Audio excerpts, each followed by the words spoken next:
Hey, welcome to Project Recovery, a podcast about addiction. More importantly, it's about recovery. I'm Casey Scott. That's Dr. Matt Woolley. He's a clinical psychologist. How you doing today, bud? I'm doing great. All right, you ready to rock and roll? I am so ready. We're going to shift up the show a little bit today, and you'll find out more about that in just a second. But before we get started, I was thinking about something at the gym this morning. As I was trying to get yoked or swole, as the kids are saying. You're always yoked and swole. I did find out that I'm probably the only 48-year-old guy who dances constantly at the gym.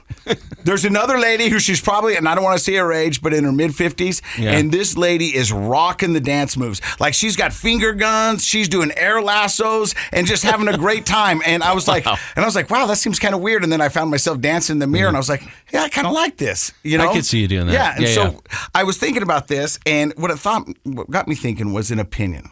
Now, I've got a definition of opinion. Okay. A view or judgment formed about something, not necessarily based on fact or knowledge. Now, when you enter the recovery world or the world of addiction, there's a lot of opinions.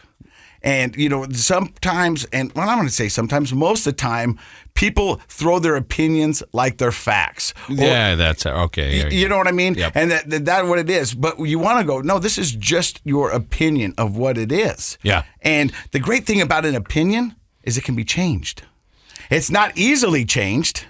Well, that depends on how defensive a person is. But you're right. Opinions can be swayed by facts or just other people's opinions. Like, and when I was looking through Facebook and I was scrolling through the Project Recovery Facebook page, there's a lot of opinions that are presented to us as comments, but almost in the form of a fact. And until you walk in... social media is full of that. Yeah. Until you walk in someone's shoes...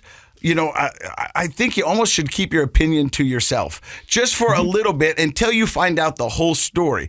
Because when I was in active addiction, there was a lot of people talking about me. Mm-hmm. On social media, you were a popular topic. I was a hot button. Yeah. And people would say things and without knowing the whole story. Now, it's not possible for everybody to know everybody's full story, but that doesn't stop people from throwing their opinions, and opinions are very detrimental when it comes to addiction and recovery. And it's from loved ones, it's from addicts themselves, and even so much as the opinion you have of yourself. Because not based in much truth or knowledge. It's just an opinion. Yeah. So I wanted to get your take on opinions because you're a psychologist and a lot of people come in here and they talk to you and about their lives, their stories and all that stuff. And how much does an opinion play into certain things? Into their life story? Sure. Is that what you mean? Yeah. Well, it kind of goes back to that saying I like to say perception determines reality. Like, your opinion is just a perception of something. It's what you believe. It's what you think. It doesn't, like the definition said, it doesn't have to be based in fact. And so a lot of people see the world just through their own opinions. And so they think they're right about things all the time. And that can be annoying to others, but it can actually be detrimental to the person. You know, if the person has their opinions about addiction recovery or why a person becomes an addict or mental health issues, then we often, see them, they sort of get stuck in those opinions and they can't see beyond their prejudices. How many times have we had people in here on the podcast who had battled addiction multiple times, only to come up a little bit short? And so they finally sat down and they looked in the mirror and goes, well, this is what it's going to be. And so now I'm just going to be the best addict I could ever be because that was their opinion and they could have been changed. And it wasn't truth. It wasn't fact because we know recovery is possible. Yeah. But to them, it was the opinion of themselves that this is not going to work for them. So this is what I'm going to do. And well, opinions are often based or influenced by a person's emotional state as opposed to their cognitive or logical state. Mm-hmm. And that's hard to make that shift. Especially if you've spent most of your life, be honest with yourself. Nobody answer. We've got a few people here in the studio. Don't answer. But just think, when I make decisions, how often is that based on my emotion about something versus the logic or the data about something? 75% of the time. Yeah, you're an emotional thinker, right? I really am. Yeah, it's high. Now, you're an intuitive person, and I think you're an optimistic person. And so a lot of times that works out for you, but a lot of times it's gotten you in some trouble, right? And so we have people in here a lot of times where they're like, you could just see they were making emotional decisions based on opinions time after time after time. And oftentimes it took opening up their mind to another person's opinion, which might be based more on facts and data, like listening to somebody who has something to offer them before that changed their opinions and therefore what they ended up doing. But up until that point, up until we open up our mind to other people's opinions, which might be less based on emotion, we can make some pretty big mistakes. So think about this. You got emotional decisions and logical decisions. Right.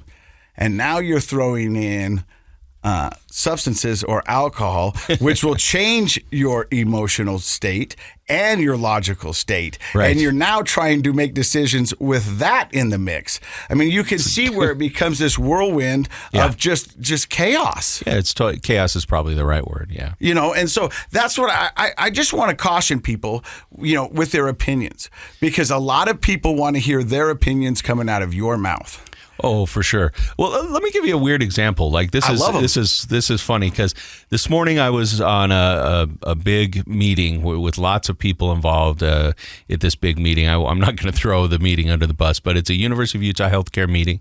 Lots of people in there, and some of the doctors that were talking were saying we wanted to start doing this particular treatment. And it's going to be great. And they were explaining why and da-da-da.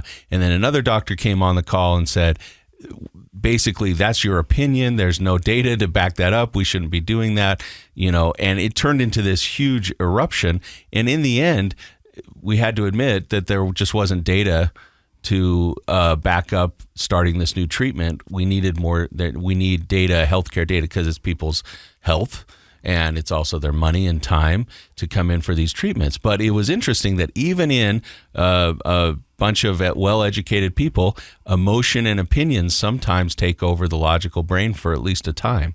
Luckily, they kind of got outvoted, but until some data can back up their opinion. But it happens at all areas of our lives, even in a very important healthcare meeting. But we can say that data is there for those in recovery, that it is possible. It is.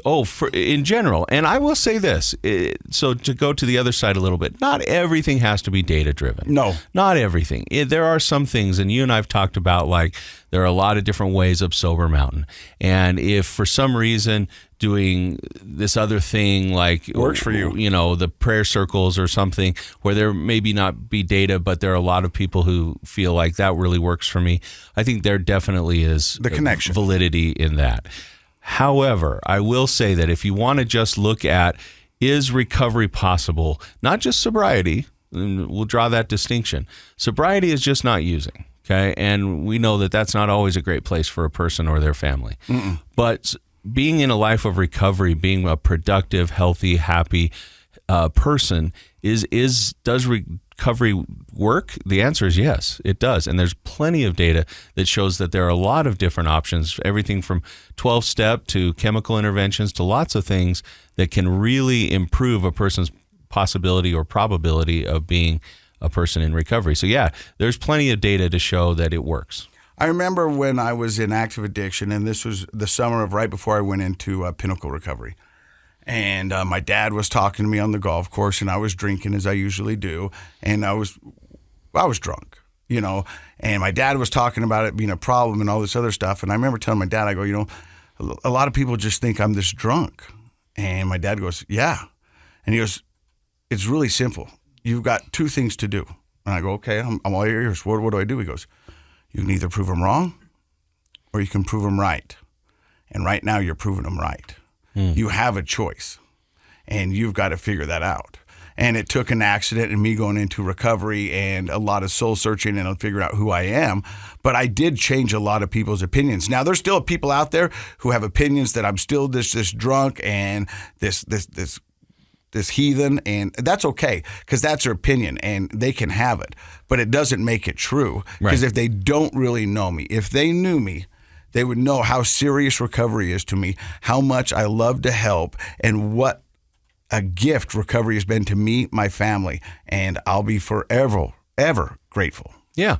Well, it's certainly worked for you and your family, and we have the only, not the only, that sounded bad, but one of the main reasons I love doing this show is for that reason. Every week we get to see how it's operating in somebody's life and how wonderful their life is because they jumped in and did recovery. And we're going to talk about some rock bottoms today with our guests. And even though your dad gave you that insightful conversation, it took a rock bottom experience for you to realize I want to prove them wrong instead of prove them right. So sometimes knowledge isn't enough. Sometimes we have to have some experiential learning.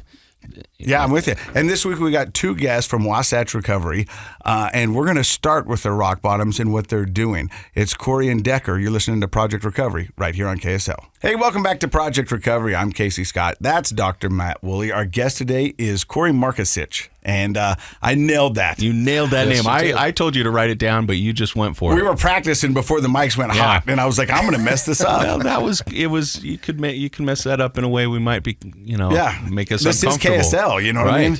Hey, but even, good things happen to me every once in a while. Every day. Amen. Since recovery, I am blessed beyond belief. Let's talk to Corey. He's the executive director of Wasatch Recovery, right up here in Salt Lake City, Utah. But before we find out all the cool stuff you're doing for there, Corey, we want to start with your rock bottom. But before we hit the rock bottom, tell us a little bit about yourself, where you grew up, and a little bit about your family. Yeah, so I grew up actually just right over here, Bountiful, Utah. Actually, I was born in Woods Cross, but then grew up in Bountiful. So were you Woods Cross High School or Bountiful High School? Woods Cross. I went to Woods Cross High. All right. Because that's the distinction, right? The line. Oh, it is. In Bountiful, there one or the other. Is. Yeah. The rivalry is real. So I have 2 kids right now, and I live right on the border of that boundary. And I have 1 kid that will end up at Bountiful and 1 daughter that will end up at Woods Cross. Okay, well, not to go too far down this rabbit hole, but I have 2 grads from Woods Cross. Yeah. And then 1 graduated from Bountiful, and the other will too. Okay. Yeah, so we'll have 2 and 2. You get it. You feel it, right? Yeah. Not really. I don't care. Well, so part of actually kind of, and we'll kind of get into this, but part of kind of my story was that. So I grew up in Woods Cross, and I was about it was 7th grade. So my parents came to us and said, hey, we're moving. We're going to move to this new beautiful home we're building. It was in North Salt Lake.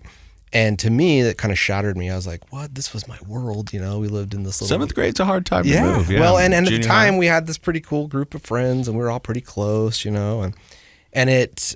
Now, in reality, it was only like 3 miles away. But to me, it was a big deal. It was far away. It was on the other side of the freeway. We were moving, to the hill.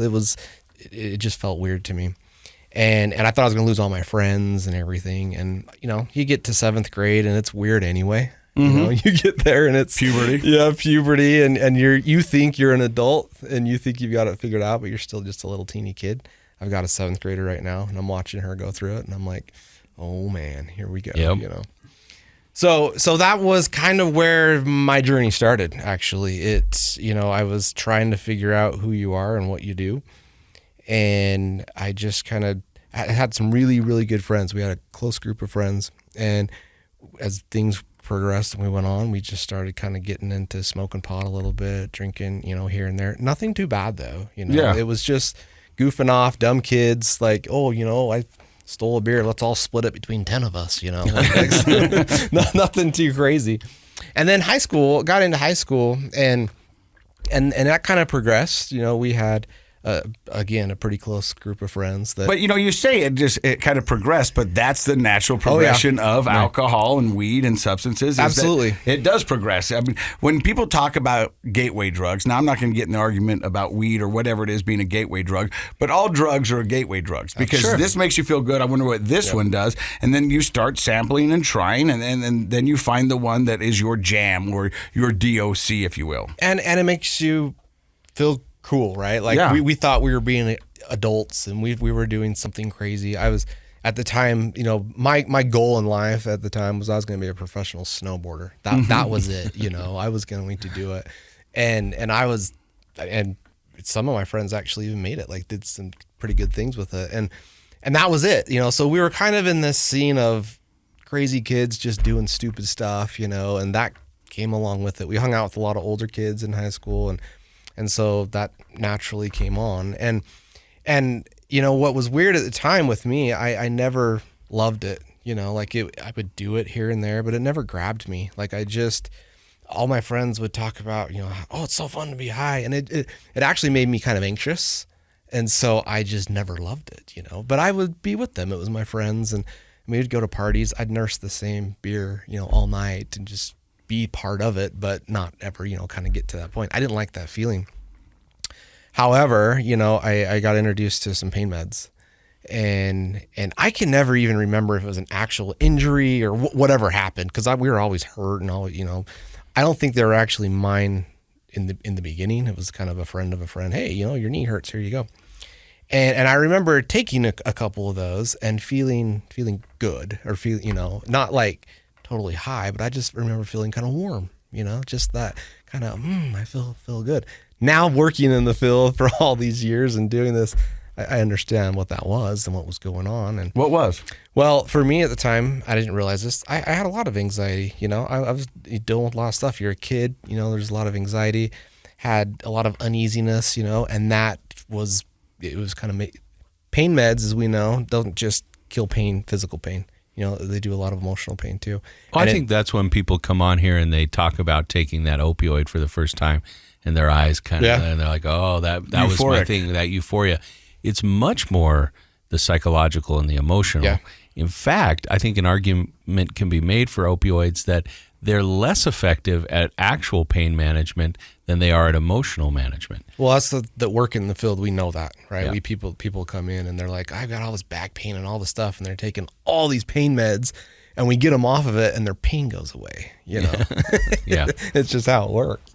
So yeah, that was about junior year, and then it was funny because my friends that would get hurt, that I became kind of the person that, hey, you know, Corey likes pain meds. You know, if you blow your knee out, I don't like these. They make me itch. Give them to Corey. What do we know about Corey? Oh, he likes pain meds. We'll get him those for his birthday. He likes pain meds. Well, and I was this kind of self-righteous kind of jerk where I would make fun of my friends, like, dude, you shouldn't drink. You shouldn't smoke pot. That's stupid. You know, that's not going to make you a good person. When I'm taking, you know, pain meds, and you know, it was Like Tic Tacs. yeah, like, and they would do their own thing, and I'd do my own thing. Was a little bit of that because of the legal versus illegal nature of those things? It was that and religious, you know. I grew up very, very religious and LDS. Not like this strict. My parents were very good. You know, they weren't like, you're going to church or else. I mean, they let us choose, and they let us, and did a very good job of teaching us what was right. And so I had that, like, it was a value of mine that, you know, that is choose the right thing, right? Yeah. And but I've justified in my head that, hey, on that list it doesn't say Loratab. It does right? not. And so Drugs This and was prescribed by a doctor. Right. Well, and that's what I think it's not. It's definitely part of the LDS church culture, but I think it's just kind of a general U.S. culture that if it's prescribed by a doctor, it seems more legitimate. It seems more safe. And if you're buying it on a back street somewhere or going to some scrubby house to get it, then there's something taboo about that. So we easily, I mean, the addict brain always wants to justify and rationalize, right? And so that's, I figured that even at a young age, that's why you were scolding your buddies who were smoking weed and rolling joints in the snow parking lot, you know, but yeah. And I was definitely part of that, but it was funny how I made it okay. I remember I ended up getting my wisdom teeth out at some time, so I got a prescription of my own, and then I kept that bottle for, you know, probably a year or two, and then I would get other pills and put them in it, because that even made it more okay, right? You know, I actually have a bottle. I have a bottle. Yeah, It's my mine. name, I can show people with my name on it. It's worn out. The date and says the names are all worn out. 1974, but Yeah. So that it was crazy, you know, and it, again, as teenagers, and there were some of us that kind of got a little bit worse than others, but at the time it was never too bad of kind of on this scale, you know.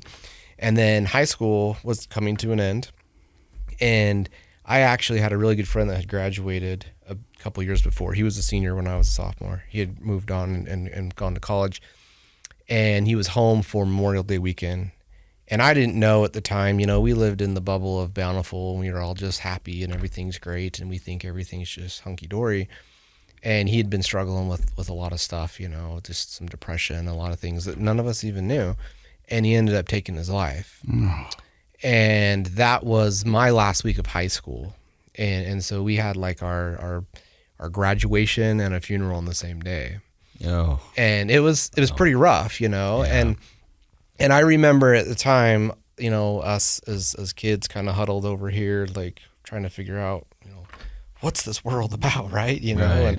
And parents over here worried, about their kids and what's happening, and none of us were really talking, like it was kind of these two different pods. And again, now working in the field and knowing, all of us, we needed to talk. We had to get that stuff out. And a lot of us at the time just either stuffed it, just kind of, okay, I guess this is life, we got to figure this out. So a lot of us at the time, some of us went on missions, some of us went to college, we all kind of fractured at the time. It was the end of school anyway, right? And so everyone went their own separate ways and kind of did their own things. And some people struggled, some people still are struggling. It's pretty sad. So where does your rock bottom come into play? Let's fast forward how many years? So let's fast forward about, that was 18. Fast forward to about, I'd say 5 years or so ahead. So what happened is I progressively got, more into pills. I actually stopped like drinking and smoking, all that stuff. Like I was like done, that scared me, that was a weird thing. I didn't do anything for probably a year or two. I went to school. I was kind of just doing some things, got into college, met a really cool girl, and my life was really good. I was pretty busy and doing some good things. Every once in a while, pain meds would creep in, but it wasn't like it was before. Even friends kind of just went a different way. I was working and got pretty busy. But fast forward some years later, and it was during this Oxycontin boom, thing. Everyone was doing Oxycontin. And I had a friend, some friends, they were, kind of doing it here and there. And someone said, hey, you should, try this. I know you like pain meds back in the day. Try this. It's like pain med, but it's super small. You only have to take a little bit of it, and you don't have to take all these, And I'm like, what the heck, whatever. Let's give it a shot. And I remember the very next day after that thinking, wow, that was awesome, And up until then, I had never bought pills. I didn't know you could do that. I thought it was just you get it from a doctor, it was legal. And so that put me on a progression for the next couple of years of just, I found out where to buy them. The way my mind works is, if I'm going to do this, I'm going to do it, So I weaseled my way into who was getting them and where they're getting them and what's going on. And I just didn't want to buy 1 and 2 here and there. I wanted to have a bunch. And that's where this kind of got crazy is I found some people that were actually getting it from doctors, and they were going in and saying, hey, I got back pain or whatever it was. And they'd get, these scripts that were illegal. And I didn't know it at the time. I was pretty naive to what was going on, but I didn't know it at the time. But even the doctor was in on it, and I had never gone to the doctor personally, but I would buy it from the people that would go to the doctor. And that was a big thing back then. Yeah. We have different type of oversight now for all of that, but you're absolutely right. Some of these, physicians, and I use that term lightly because a physician's supposed to take care of people, they became drug dealers. Yep. And, they knew for sure what they were doing was wrong, but other people I think were a little bit in the dark because you're like, well, I have a prescription. Yeah. So I think that as it filtered down to non-medical people, I'm not giving anybody a full pass, but I think a lot of people were like, well, we got the prescription. How illegal could this be? Well, it was very illegal. And that's what happened is all of a sudden, so I had got married. I was almost done with college. I was up at the University of Utah. I was studying finance. I had about like a semester and then the summer left. And I was pretty deep into it. I mean, I was using it every day. I was bad. I tried several times to stop. I even told my parents, told my wife, like they knew what was going on, but we didn't know what to do. I just thought I just got to stop, and it was weird because I had isolated myself from other people. I wasn't like going with friends, and it wasn't this huge party thing. It was me internally. And again, it was more of the emotional stuff, right? I mean, that creates more anxiety. So I was just a mess, right? And I had gone to a doctor. Someone said, hey, you should go to a doctor. They've got this new thing called Suboxone that can help you out. So I go to this doctor and I start going to him for a month. And of course that doesn't work. I'm just a mess. And one day I go to him and it's early in the morning. I had a day off of work. I was working at Fidelity Investments and I had a day off of work.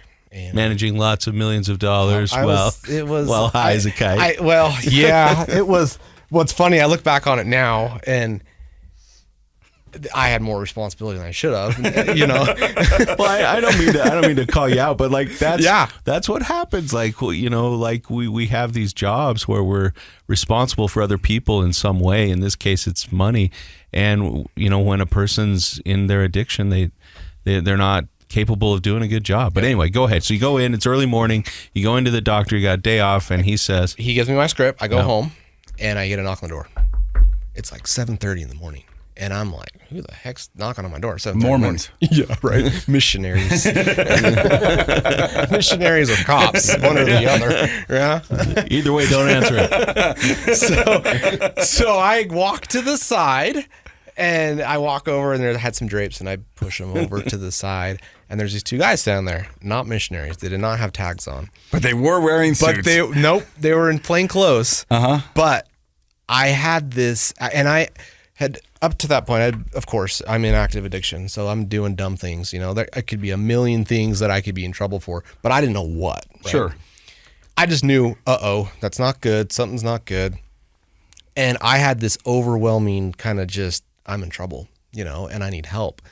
And I literally fell to my knees and just said, I don't know what's going on. I need some help. I'm in trouble, and I stood up, opened the door. They said, hey, are you Corey Markisich? Yep, I am.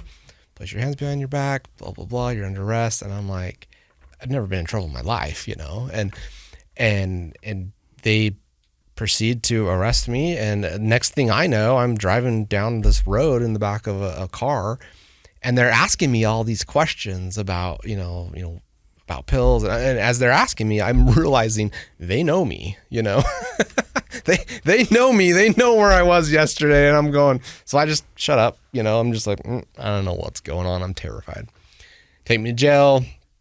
I call my parents. By the way, my wife was home at the time, and that was not a good situation either. Can't imagine. That's another story. I had been lying to her and telling her everything's fine. Clearly it wasn't, And so yeah, they take me to jail. I call my dad and he ends up bailing me out. He's out of town though. My parents are out of town. They said, get to my house. We'll be there by tonight. So I get there, back to their home. I'm home alone.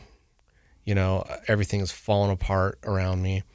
And I'm a mess, like I don't even know what's going on. I'm having all these weird thoughts and it's over and I need some help. And they come in, they actually probably came in at a good time because I was on that mode of I'm going out, this is done. I got to figure something out. I don't know what it was. Suicidal or back to get more drugs? Back to get more drugs. Okay. But also probably along that line, like I didn't really know again at that time what I was doing. I was just, I got to get away, and luckily they showed up. So I'll give you the quick version now of all this. What happened is I was involved with, I was buying some pills of all these guys that were going to doctors. There was over 200 people involved. It got pretty deep. I actually have a graphic of this kind of chain of where it all went down and where I'm at on the chart. I'm clear over here, but had doctors and the pyramid of yes. drug dealing. And it was crazy. It started with a doctor and a pharmacist at the top. It was madness. Yeah. So the crazy part in all this story is I had a brother-in-law that worked for the state at the time in the insurance fraud division. And I knew he had worked in law enforcement and stuff. Didn't really know what he did to the details. Of course, because I wanted to stay away because I was not doing good things anyway, right? Well, come to find out, he was like one of the lead people on this case. And what had happened is at one random time, they were with somebody doing a controlled buy or whatever, and I walk up and buy from this guy. And my brother-in-law was the one watching, right? No. And this was months before any of this happened, right? So I'm going to family parties, I'm doing all this stuff, and he knows, you know. Yeah. And he knows. Which, one more reason not to like a brother-in-law. oh yeah. And I was a piece of crap, you know. I wasn't a good guy anyway, and so it gave him more fuel to not like me, you know. And I was young, I was a punk, I was dumb, you know, and so I mean, that just, you know, there's a personal tie. So as I'm going to court and as I'm going through all this stuff, it just kept getting worse. I mean, more charges, more things. It was horrible. Now, when all this happened, clearly I needed to do something. I needed to get some help, right? I didn't know what that meant. I didn't know what treatment was. I didn't know what counseling was. I just knew I had a problem and everyone hated me. And you know, I was like the poor me victim. Everyone hates me. And I just, you know, really, I got myself into this. I got to figure this out. So luckily I had insurance at the time. And we had this really cool EAP thing at Fidelity. And they lined me up with this really cool place called Dayspring that was up at LDS. It was actually out in Taylorsville at the time. Now it's up at the hospital. But it was a day treatment program. And I went there and I loved it. Like all of a sudden I was talking about things, I was doing things, and I remember thinking, is this for real? Like, you know, like I love this stuff. And I remember thinking at night going, what? It took me to get to this point. I could just talk to people. Like I could work all this stuff out, you know? And I loved it so much. I was eating it up. I was there about a week and a half. And then I saw some people coming in for IOP. I didn't know what that was. And I'm like, what do those guys do? Why are they here at night? And they said, oh, it's IOP. They come in the evening. I'm like, can I do that? They're like, well, yeah, you do it after. Yeah. I'm like, well, I have nothing to do. I've been kicked out of my home. I live in my mom's basement right now. I got a leave of absence from work, which was cool. So I was in a spot, and they're like, I don't know, I guess if you want to. So I would go in the morning and be there all day, walk over in the night, get McDonald's for dinner, and then I'd do their IOP. You were a super student. Dude, I had nothing to do, and I was eating it up, you know. And so did you graduate from this program? I did. And was that your sober date? I graduated, yeah. So I just got 17 years back in February, actually. Oh, wow. That's awesome. Yeah. Congrats. Yeah, so it's been a minute. Now, there's other details in there, but the one that I really want to hit on is my wife, okay? So... Wait, I wanted to have you save that because I want people to come back at the very end to hear about your wife. You're listening to Project Recovery. We've got 2 stories, 1 podcast. Stick around. Hey, welcome back to Project Recovery. I'm Casey Scott. That's Dr. Matt Woolley. We just heard from our guest, Corey. Yep. We're going to find out what he's doing in a little later on in the podcast. But now we're going to switch gears because we've got Ryan Decker here, but we just call him Decker. Yep. And Decker, you are a marketer for Wasatch Recovery. Correct. For those who don't know, a marketer, I've had the job. I did it for Pinnacle Recovery. What is a marketer charged with? Pretty much everything. You're in the trenches, everything from building relationships to helping people getting in to giving them hope. I mean, really, it's a very wide. I don't even know why they call it marketing, really. But really, because I know from experience, you are the first point of contact for a lot of people when contemplating recovery. Correct. Yeah, it is the first call, and building that trust and letting them know there's hope that, like, hey, you can do this. And that's where been there, done that really is crucial, right? Because I'm like, look, you know, because most time people look at me and are like, no way.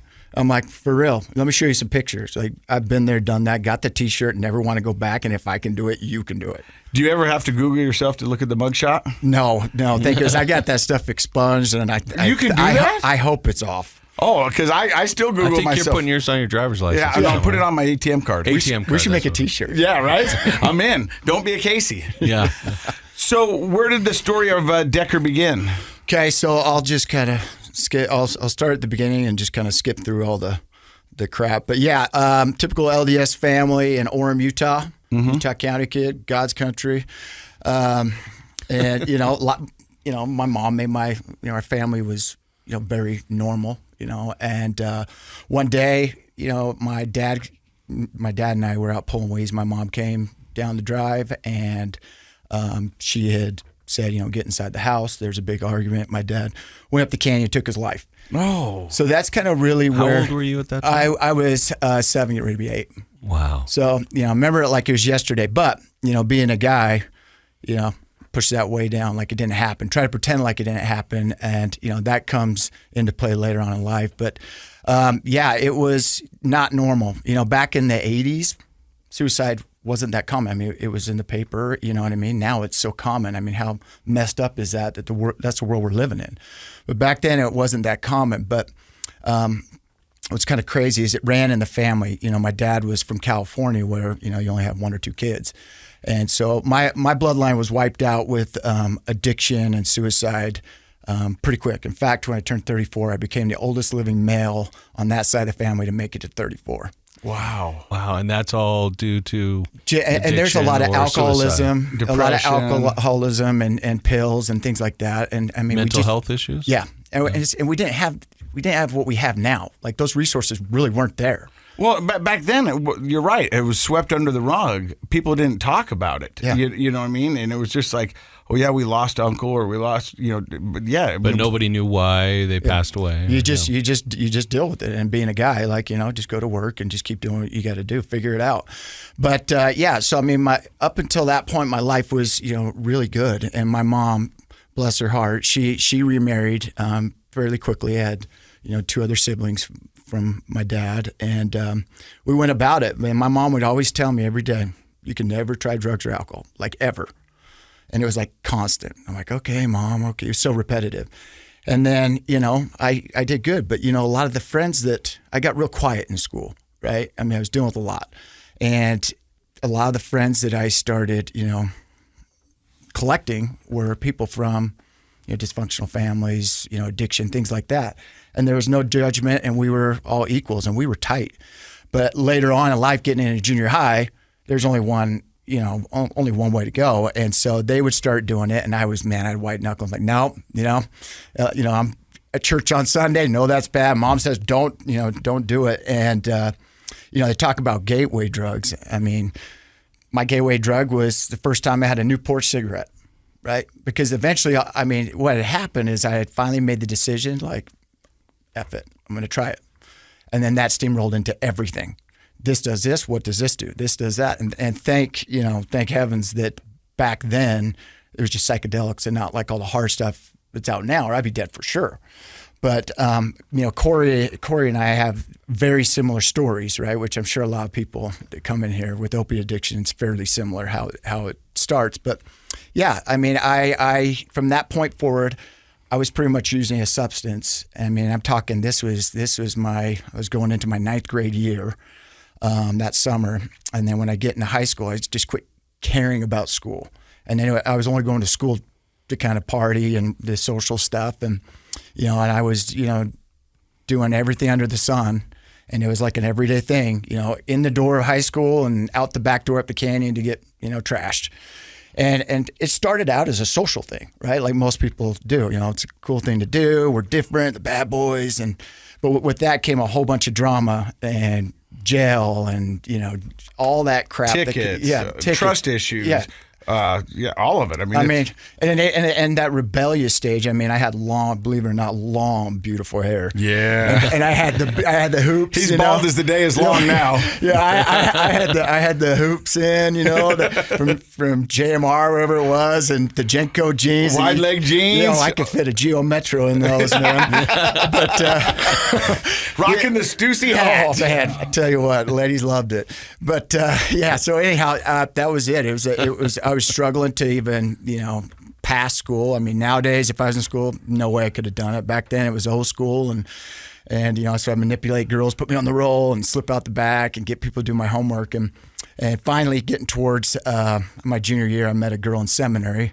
For you guys don't know, that's a church class, an LDS church class, and there's this cheerleader there, and I started throwing out some one-liners, and she bit, and I'm like, holy shiz, this girl has no idea what she's getting into. But we ended up getting married out of high school, and, what was crazy, she saw something in me that I didn't see in myself, right? I'm like, what the heck? Like, I'm like, you're way out of my league. Like, this girl's going to wake up and realize that I'm a piece I think of it was crap. the hair and the hoops. That's true. Yeah. I didn't think of that. She needed a place to park her Geo. I was pretty easy on the eyes.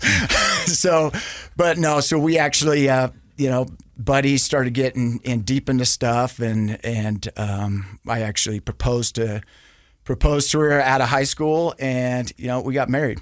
And that's where the minimizing and the hiding and the now I'm realizing that there's a serious problem, because I'm not just doing it socially, I'm doing it on my own. Like, and I'm not even doing it to have fun. Yeah, I'm stuck in like this. Let's not get sick. I mean, I functioned, if you will. So at this point, is your jam pills? Yeah. So at the time, it's just weed and alcohol. Right? Okay. Weed and alcohol, and then cocaine has started coming in. Right. But who can afford that? Right. So that was more like a weekend thing. But yeah, I mean, it was really anything and everything up until the opiates. Right. It wasn't. Really, I really didn't care what it was. It sounds like a lot of addicts. You had a sort of a curiosity about it and an obsessiveness about it. Just the way you described that, you're like, well, what does this do? What does this do? What does this do? Right. And I think that's sort of a personality trait amongst many addicts, where it's like we wish that curious mind would get turned on when you were in physics class, and it doesn't. Yeah. But then the after-school chemistry class you're running with your buddies out of the back of someone's car, all of a sudden that curious mind comes on, and you're like, well, what does this do? What does this do? What does this do? What if I add this with this? And you kind of get obsessive, and you become it's an academic interest, to be honest with you. It's just focused on this the drugs. I call it research now in the industry. I mean, it's just research I had to do to get to know about what each thing does, but. Yeah, it was crazy, but I minimized it, hit as good as I could to my wife. I got a job, Markisich Ski Resort, and for people that don't know, it's in the ski industry, it's kind Nobody of a culture. does drugs up there. Yeah, it's like the worst place ever. Yeah. I went in with an associate's and came out with a PhD, on drugs and alcohol and things, and. And I did that, through the Olympics, and multiple drunk tank visits, to the beautiful Summit County Jail. Been there. Yeah, it's cold, but yeah, I mean that's kind of where it was going. So me and my wife clearly weren't doing well. I had a son in there, and then I had a daughter, and it was just a constant struggle. And so finally, I realized, like I got to figure this out.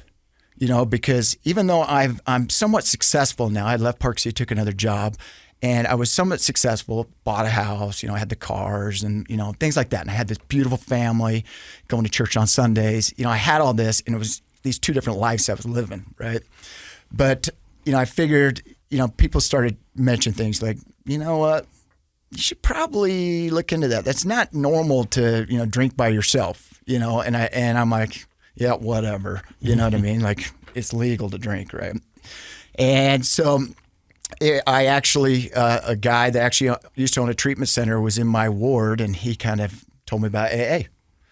And I'm like, okay. And I started really kind of buying into what he was saying, and I did it. And I white knuckled it. I don't know how I did it, but I did it. And I was clean for a couple of years, had a third child, and things were good. Like, things were working out like awesome. I mean, I was making good money, hated the job, like making good money, and I loved the people I was working with. And, everything was good. And I, obviously, as we all know, that never really. It's always good until it isn't. Yeah. And so like Corey's story, I had a little injury at work right during the height of the Oxycontin phase. And that was it. So all this time I've been trying all these drugs. I really never tried opiates. And when I found that, it was like, ding, this is it. Oh, and it's prescribed?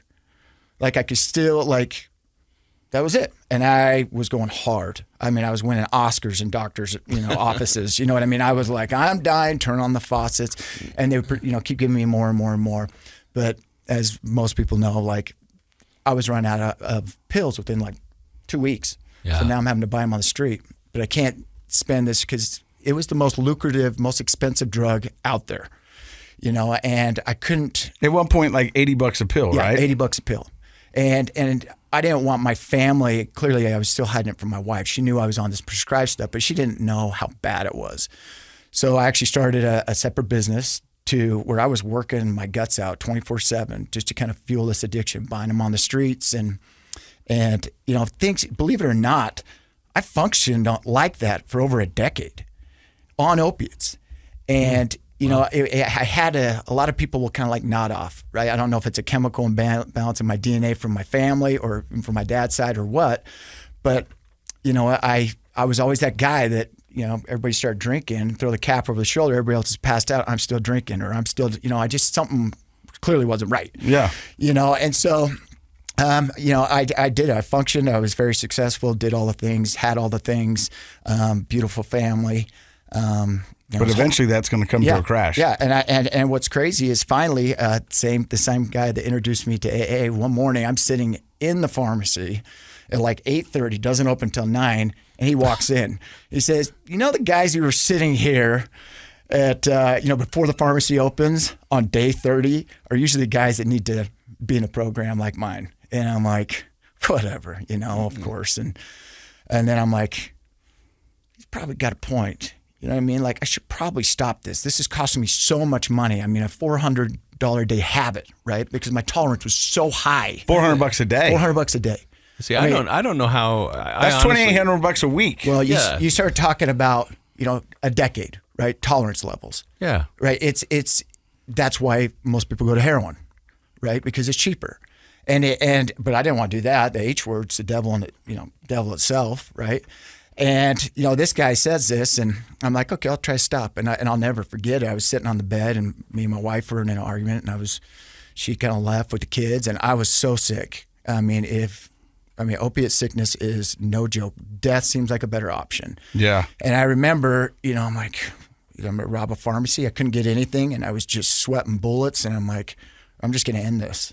I'm like, I'm not good to anybody. I was in that poor me, how to get to this point mode. And I remember a guy mentioning heroin. And I made the call and I did it. And, it kept me from getting sick. And then I learned very quickly that the people that are associated with that is not the people you want to be associated with. I mean, it's crazy. And, here I am, fairly successful. And I'm like, okay, I got to stop. And so I actually went and talked to a doctor. Somebody mentioned like Corey's story about Suboxone. And I went and talked to this doctor. He got me on. I'm like, I'm good. Like, holy crap, I'm not sick. And I did it it's probably about 2 years. And then one day I just went in there to get my prescription filled. And apparently I was shaking or something along those lines. And he says, oh, you got anxiety? And I'm like, I know what that word means. I'm like, yes, I do. And he prescribed me a fairly high dose of Xanax. And that's getting into my rock bottom. I took that. I really didn't like it, right? But it made me feel different. But then I got stuck in it, and now I'm snorting everything. And I'm like so sick. Like my lights on, nobody's home. And my whole world, the moment I started that, just started crashing. Everybody knew it. I couldn't hide any longer. Every single person that saw me knew something was wrong. I would quit eating and, just to make it more potent in my body. And I was sick. And I'm getting a DUI with my prescription in my car on my way to work.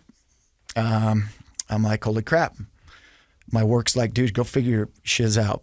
Take 30 days. And they were awesome. I love those people I work with. They were willing to do whatever. And I did. And I'm like, okay, I'm just going to stop. Yeah, don't tell a narcissist I can't do something. Yeah. Right? And I didn't know the risks that were attached with just stopping. And so I just stopped cold turkey. I was coaching my son's baseball team. And one day I said, hey, let's go to Walmart. I'll buy you guys a video game and I'm going to go get some stuff for dinner. And next thing I know is I've got an eye socket full of blood. I'm staring up at the ceiling. I got like 40 Walmarties staring down at me. I've got the paramedics there. My wife was sitting there, which she didn't come with me. And I'm like, man, what the heck just happened? Well, I'd had a grand mal seizure on the floor. Whoa. And, paramedics and apparently I was like 14 minutes. And wow, that's a long, yeah. And so they took me in an ambulance and I still didn't associate it with the benzos, the Xanax. So I just kept not using them. And then, I'm down sleeping with my son because my wife's still pretty upset at me, and boom, another one right in front of my son. Paramedics come back over. And then I had the magic 3 that makes it, where you have to go have a neurologist sign off so you can keep your driver's license. I could never become a pilot.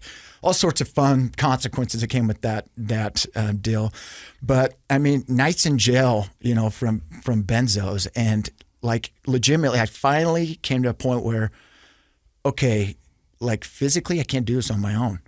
Yeah, people say it's sick and tired of being sick and tired. Like I'm like, and I thought like I could do anything. Like, you know what I mean? I was a narcissist. Like, don't tell me I can't do anything. And when I'm like, this is going to kill me. And on finally the 3rd ER visit, they're like, have you ever taken benzos? Because they were out of my system. So drug test results were showing negative, right? And I'm like, yeah. And they're like, that's what it is, right? And so I checked myself into a detox. Well, my family checked me into a detox. I was there for 9 days. Went in a wheelchair because seizures are so violent that your muscles, it's almost like they just don't work. Right. And so I went to detox, and I thought it was just the physical stuff. I just need not to be dependent on this crap. And so I went there for 9 days, got out, no aftercare plan. And I just white knuckled it. I was staying at my mom's house because things clearly weren't good with me and my wife. And then I'm drinking, right? Because drinking's not my DOC. So I can drink. I just can't do all the hard stuff. And one day I, reached up there and felt a little jingle, pill bottle. And I'm like, pour me. Took one, turned into 10, turned into a 5th of vodka, and got myself up to the University of Utah to do it again. And that's where the journey really began, the mental journey. And all the treatment centers came and talked to me. And, I never heard about any of these, right? I mean, I'm still foggy. And they'd all come and talk to me. And Wasatch Recovery, Mark, the owner of Wasatch, came and talked to me. And I told him, no, dude, Wasatch, what a dumb name. You know what I mean? And then all the fancy ones are these young kids called Bougie, right, where all the celebrities go. They came and, a few of those came and talked to me. I'm like, okay, let's do it, right? If this is going to help me get my family back, let's do it. And I told him yes. And Mark, the owner of Wasatch, came back the next day and called it whatever you want to call it. But my higher power is like, this your cat. This is what you need to do. And I'm like, I don't know what this is, but I want to go hang out with the celebrities at the Bougie one. I did. I really did. But I'm like, whatever. And obviously now, where I'm at now, I totally know that was my higher power's like hand in all this. But I went to Wasatch to start my journey, and I told them I'd do 30 days. And, I just told them what they wanted to hear to get the heck out of there. Sorry. And at 30 days, they said, you're still not ready. And then it turned into, them saying, just give us another day. Turned into 45 days, I'm out of here. You're like, dude, you haven't surrendered. I'm like, what does that word even mean? What's surrender? And finally, around 60, I started working. I started talking about my dad and some of the trauma stuff. Because for guys, we stuff that down. We don't want to think about that. And I started talking about it, and I actually started doing work. And then I started actually doing this for myself and not just to save my family. And that's when I really started absorbing stuff. And a guy that you guys have had on the podcast, Todd Sylvester, one of the greatest humans I've ever met. Amazing. Started teaching me about, their belief systems that were broken's BS, and that happiness can be a choice. And it all seemed so stupid. It seemed so stupid when he said that. Like, you saying, so if I believe this putt's going to go in, it's going to go in? He says, no, not like that. But really, I really bought into what he was doing, and thus far it's worked. And, I'll have 8 years in December, but it wasn't an easy journey. But and it's not like once you get out of treatment, like everything's hunky-dory, right? Like, you burnt some bridges. The only way you're going to rebuild those is by time. How many times have we said we're not going to do it? They have every right not to trust us. You know what I mean? And so even to this day, people kind of give you the side eye. You high? Yeah. Are you really doing good? And, and you know what? They deserve that Breathe right. on me. Yeah, they deserve that right. You know what I mean? Oh, yeah. But, and I ended up, changing careers and realizing how cool is it? These guys get paid to help people. And one thing I got is a PhD in drugs and alcohol. And so they wouldn't give me a job for about a year, but I got into the industry. One of the detoxes, they want a year clean time, which is the standard. Understandable. And the detox actually went into the first time, gave me a chance. And from there, I made my way back home, and now I get to help people. And it's this job isn't something you do for the money. It's legitimately the most gratifying job ever, but it's heavy. You know what I mean? It's hard. Oh yeah. I mean, you're seeing people on their worst day every day. Every day. And helping them out. And that's what I love about this, is showing people that recovery is possible. And with your two stories, I mean, I think it's a great example that recovery is possible and that a wonderful place Wasatch Recovery can be. Before we take a break, I've got to ask, are you back in the house with your wife? I am. Yep, I am. Yep, and I've got my kids are all they're playing baseball, and I've got my kids there. I've got another kid going to college, and that emotional connection, right? A lot of people talk about, physically I was there for all that stuff, but the emotional connection that's there, it's freaking awesome. It's beautiful. There's nothing better. Nothing. We're going to find out what cool things Wasatch Recovery is up to. You're listening to Project Recovery right here on KSL. Hey, welcome back to Project Recovery. We've got our two guests on the mic now. I'm Casey Scott. That's Dr. Matt Woolley. We've got Corey and Decker here. So, Corey, before we took a break to go over to Decker, you said you wanted to tell us something. Yeah. What was that? I just wanted to update, and it was kind of the same thing that Ryan was just talking about. So he said how he just made it back to his house, which is good. I was in the same boat. My wife actually was a huge part of my recovery. She, at the time, held a boundary. This is stuff I've learned now, working in the field and going to treatment. And I don't think she knew it either, but she just had some good boundary, and she held it. I mean, she would not talk to me. She was like, hey, you got to fix yourself. You got to figure this out. You hurt me. You lied. You did all these things. And I had kind of put everything back together with different family and friends, work. I actually resigned from my job, got a different job, did a whole bunch of things, kind of had things, going. And she still held strong, and it was funny because to me, I was like, hey, this is my last piece, and in the back of my head, I was even thinking, hey, I've got everything else okay, like this is good. And dangerously starting to figure things out, like I've got everyone good, right? Things are good. It'd been, some months, almost a year, things had kind of gone on, and everything was getting cleaned up with the legal stuff. Things were moving forward, and I was, back in school. I was almost done, and in the beginning of all this, she actually had served me with divorce papers, and it broke my heart, because she was my person, and I wouldn't sign them. I'm like, no, and I'm not going to do this. And finally, of course, I had to sign them and gave them to her and had them get them notarized, and it was awful. Oh yeah, that stung. And even after I did that, I thought, she'll talk to me now, but she wouldn't. She just kept holding strong. She would shoot me things like, hey, keep doing what you're doing, or just little things here and there. But she was holding to her guns. And as time kind of went on, and I finally had moved to that point of, okay, I got to do this for me. She was my last piece that I was doing it for. And I finally said, I got to do this for me.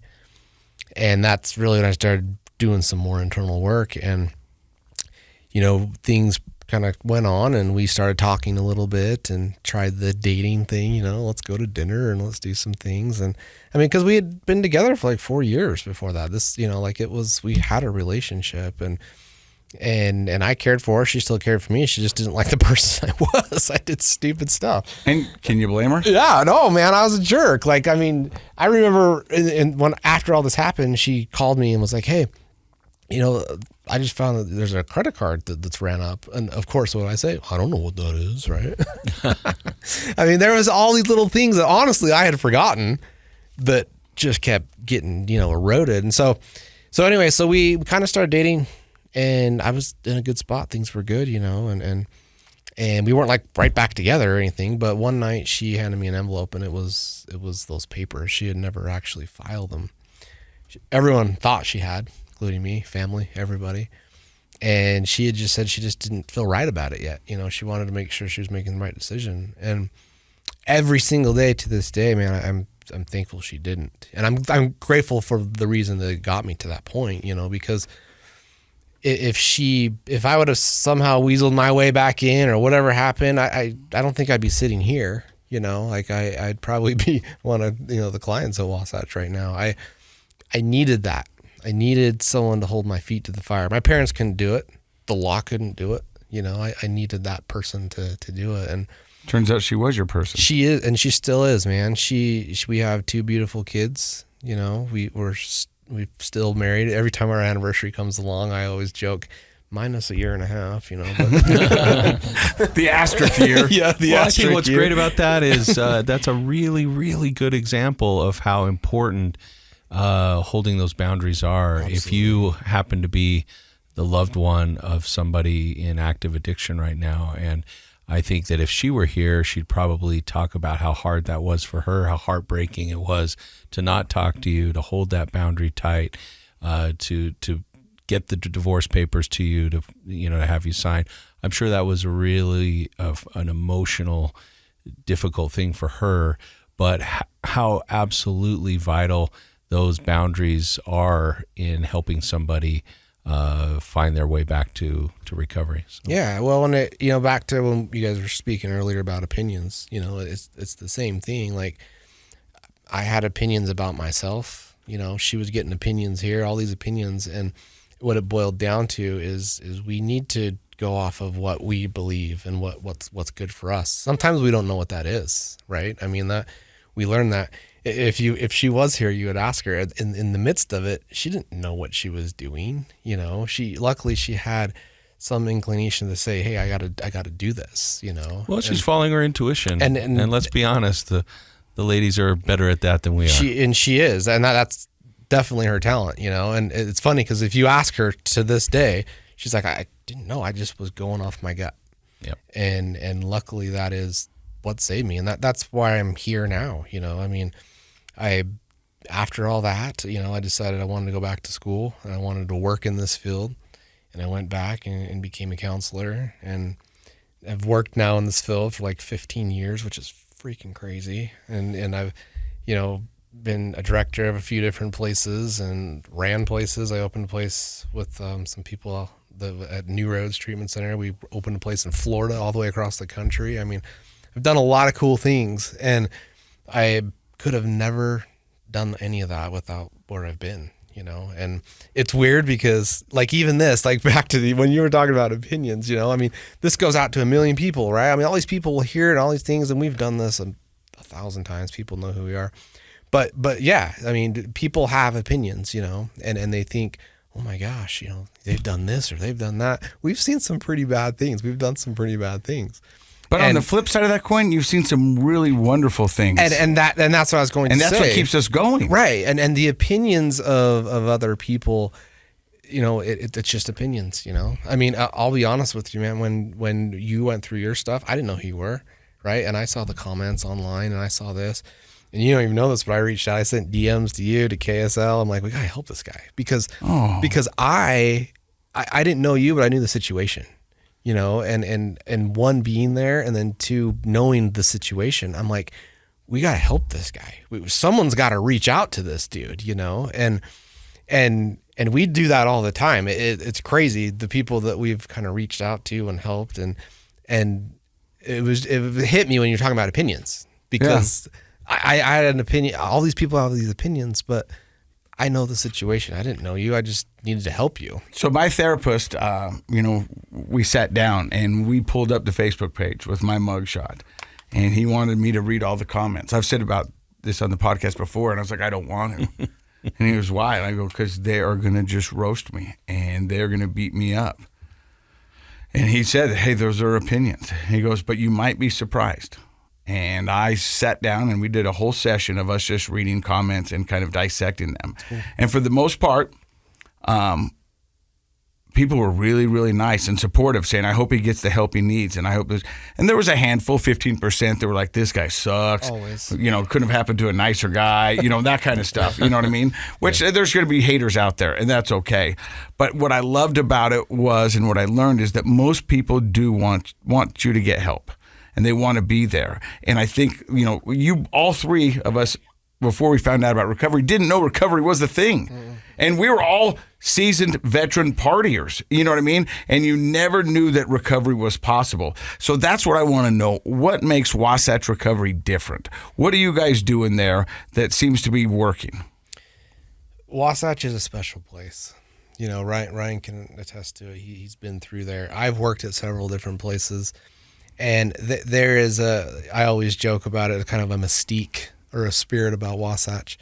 And we even have like a little saying up there called the Wasatch Way, you know, what we do there. And I'll tell you, it's a tough program. You know, it's not easy. I mean, you're not just going there getting massages and hanging out. It's pretty intense. Our heaviest focus is on processing. You know, people get there and they're like, okay, do I get my AA book and my worksheets and this and that? What time's the jam and dinner? Yeah. I mean, that's just not the way we roll. I mean, there's a girl there right now that I was talking to, her and her mom. She's been there about a week or so, and she was telling her mom, you know, what they do. And I'm kind of just sitting back as she's telling mom. And in my head, I'm thinking, mom probably thinks this is pretty rough. Because she's like, yeah, we have group in the morning for 3 hours, and then we do this, and then we have group. And it's pretty intense. And when we walk into groups, we sometimes go into the groups without a topic. You know, we're not going in there like, okay, hey guys, we're going to talk about addiction in the brain today. It might lead to that, but we just sit down in a circle and say, hey, what's going on in the house? And, you know, we let someone bring something up and it just turns into a 3-hour process group. And our therapists are incredible. I mean, we have all master's level therapists that lead all the groups. They all have their own little niches of what they do, but it's pretty intense. I mean, he knows. I mean, there was times where I'd walk past the door when he was in treatment and I'm like, is this guy gonna kill somebody? Because he's flipping out and just, but it's in a controlled environment. I mean, I don't want you to think that it's but there is some stuff that has to get loud and have to. Process groups are a good process group is like the detox, but it's for your emotions and for your traumas in life. And if you think about how tough it is going to detox for a week and all of that junk is getting out of your body, it's the same thing. A good process group should be exhausting when you're done. And I'm glad to hear you guys make that a priority there. So, Decker, you went through the program. What makes Wasatch different? Well, just talk about what Corey was talking about. Like, yeah, I do remember that time. And like the process that's hard. Like, and especially if you're just trying to fake it. Like, it's pretty hard to hear some of the stuff. And finally, kind of a light bulb for me is that my therapist says, you got to admit you love drugs more than your kids. And I remember processing this. I'm going to hit this guy as hard as I can. I'll probably do a night in jail. I'll get bailed out. Probably worth it. Yeah. And then I, you know, like an idiot, I just stormed out of the group. And then I thought about it. I'm like, how crazy is that something in my life came before what I love most? And that was tough. But it was also a turning point. Somebody had to say it. When hearing it come out of somebody else's mouth is tough to hear. And so what Corey means by tough is it is tough. We don't coddle. This ain't a bed and breakfast, right? We've only got, you know, insurance is limited on what they're willing to help with, right? Time frame wise. And so we get after it. And it's uncomfortable, but necessary. Yeah. I mean, getting comfortable being uncomfortable, right? And then you start to grow. And it is crazy. I went in a week before Christmas, leaving 3 kids behind. Never had a roommate in my life, right? And I was like, I'm willing to do whatever, you know, to try to get this family back. But in reality, the only way I could have done it is if it is what it is. It was like a family away from my family, right? That homesick, the blackout period where you can't talk to anybody for, you know, weeks on end or whatever it was back then. But it was tough. But you know what? They seriously loved me until I could love myself, you know, which a lot of people say, but it was true, right? I was this broken person at my all-time lowest. I mean, I got to a point I had to go to rehab, right? I only thought that was on TV. But it really is. There is a certain feeling there that you're in the safest place you're ever going to be. You've got a whole bunch of people whose lives depend on this working. And when you get in a safe place like that, it makes it easier to surrender, right? And surrender was a tough one for me. I don't want to go there. Like, why do they need to know about that? It's irrelevant. It doesn't matter. In reality, it did. I stuffed that down for decades and decades, and it hurt. You know what I mean? It took me on this path of destruction, and when I finally talked about it, I could start working through it and processing. A lot of things about this process group is even when other people are processing stuff, you're like thinking, oh yeah, I did that. Yeah, check. So you don't even necessarily have to be the one processing. Oh yeah. Right, but you're like constantly learning. But the end game at Wasatch is happiness, right? We don't talk about the drugs and alcohol. Like, that's besides the point. Let's figure out why we did it in the first place. Let's work on the trauma stuff. But the end game is 100% happiness. And for me, how I did it is, I did 90 days in treatment. Afterwards, I lived in Utah County, so I wasn't going to drive up here. And I did a horrible place in Utah County that's no longer there. But it gave me accountability, right? Drug tests, right? A place I could still go dump out all the stuff on how crappy my day was. And hey, I thought I'd go to treatment, everything would be hunky-dory. And, which it wasn't, but it was awesome because I'd play sober softball on Friday nights. What else was I doing on a Friday night? I would play in a sober golf league. It's called Good Time Golf, the greatest thing ever. Oh, I know about it. Yeah. And seriously, and I started to realize that, like, all these friends and people that weren't beneficial for me being the best version of myself had to go. And it's hard because some of those are lifelong friends, but what I did gain is a whole group of, like, amazing friends that did just that and made me a better person. And it ended up being the Wasatch staff. And we would do all these things together. I'm like, holy crap, these guys are having fun golfing without drinking. I didn't know it was a thing. Yeah. Wait, we can go skiing and not get trashed? That's a thing too. Yeah, I'm like, what? Like Vegas? Are you kidding me? No cocktails, just Red Bulls? I'm still not so sure about the sober softball, but yeah. but seriously, so Mark and Jeff, the owners at Wasatch, have done a really good job of building programs to kind of build a community of support, which is awesome. I mean, it's freaking awesome. Well, I love that you guys both stopped by today to share your story of recovery and how wonderful it can be and that it is possible. It's Corey and Ryan Decker. We just call him Decker. Oh, Decker. Okay. Yeah. I was testing you to see if you were in on this. If I was in on, well, I think of him sort of like a Prince or a Madonna, just like the one name, Decker. Decker. Yeah. So your thoughts on today? Well, what I love about, I mean, thank you both, obviously, for sharing your stories. I really like the fact that you're just average guys who went on to have big addictions, because I want everybody to hear that. It's not a respecter of persons. Anybody can become addicted, no matter how you grow up. There's a lot of different things in your stories I could comment on. All I want to comment on is I love the fact that Wasatch is a place like many other, I wouldn't say many other, I shouldn't say that. The better recovery centers today are places that create a community. And it's a place people want to go back to. And it's a place where they feel like I can be my best self in and around these people. And so it kind of goes back to maybe what your dad or your grandma told you. It's like, who you hang around with, that's going to have an influence on who you become. And that's not just for when you're 10 years old. That's at any age. And so I love the fact that people can go to Wasatch, they can get the real treatment that they need, and then they can feel like for the rest of their lives they have a community of people that help elevate them as you elevate other people. And I think both of you mentioned in your own way, you love that opportunity to help others, and that's what it's all about. I forget which rich dude it is, but he says, hey, you want to show me how successful you're going to be in life? Show me your friends. Yeah, exactly. And I think the opposite of addiction is what? Connection, Dr. Matt. Come on, My man. connections are firing slow. We should be finishing each other's sandwiches. Yes. Yeah. But thank you for stopping by Project Recovery. If people want more information about Wasatch Recovery, where do they go, guys? You can go online at wasatchrecovery.com, and it's got all the information on there and my phone number. All right. What's your phone number? 801-318-4240. And just ask for him. Yep. Decker. Just say one word. Decker. Yeah. Maybe they could team up with that one guy, one call, that's all. Yeah. Decker. One Decker, that's all. That's all you need. You don't need two Deckers because he's got a lot of energy. I don't think we can handle two Deckers. Probably couldn't. Yeah. Just one Decker for me. Yeah. But that double Decker does have a nice ring to it, right? Yeah. I think, okay, let's go back to the marketing table. We got to talk to Wasatch. Hey, thank you for stopping by and listening to the podcast today. Project Recovery is a KSL podcast. We love you, and we mean it.